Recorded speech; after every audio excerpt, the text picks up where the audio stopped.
Alright guys, so in this video I'm going to talk about getSize method. Basically in this method it's actually used to get the size of the web element in terms of width and height. So let us try to get the width and height for this username and password field. So I'll say username get size, and I'll just print it on the console. This actually returns as dimension. Username, sorry, this should be password dot get size. If I run it, so it should basically give me the size of this username and password. I close this. So it has given me the password and username field element size. So they both have equal size, like width and height. Right. Let me try to get the size for some other element. Right. Just a second. If I go to this page, let me quickly run this to launch the browser. All right. So let me inspect this login button. Let me change the view. All right. And if I inspect this login button, let me use this ID here, and I'll say driver dot element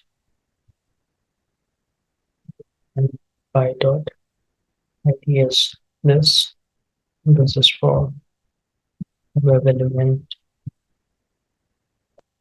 Sorry, this is login button.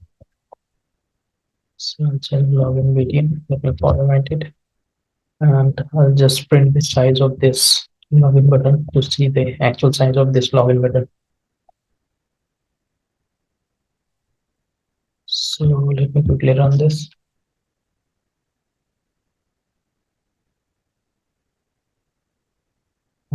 Close. We can see the size has changed, right? So basically the size for, the width and height for this login and password field is same, but for this login button it is different. Let me try with some other web element. So let me see if I can get the size of this image, right? It says image.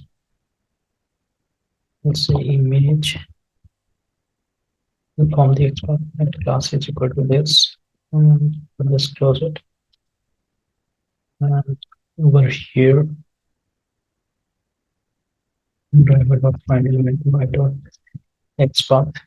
We pass the complete XPath here, and I'll say web element bot image. Right. We'll just print the size.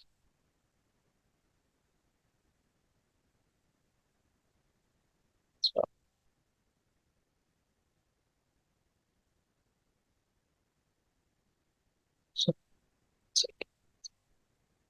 I'll just copy this one sentence and the statement. I'll pass it as 40 minutes here, and let me quickly run this.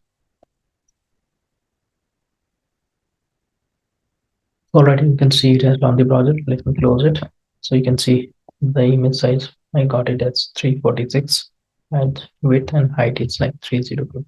All right, so this is how you can work with the web element size and width if it is your requirement for your automation testing. So you can make use of this getSize method, and you can easily assert it.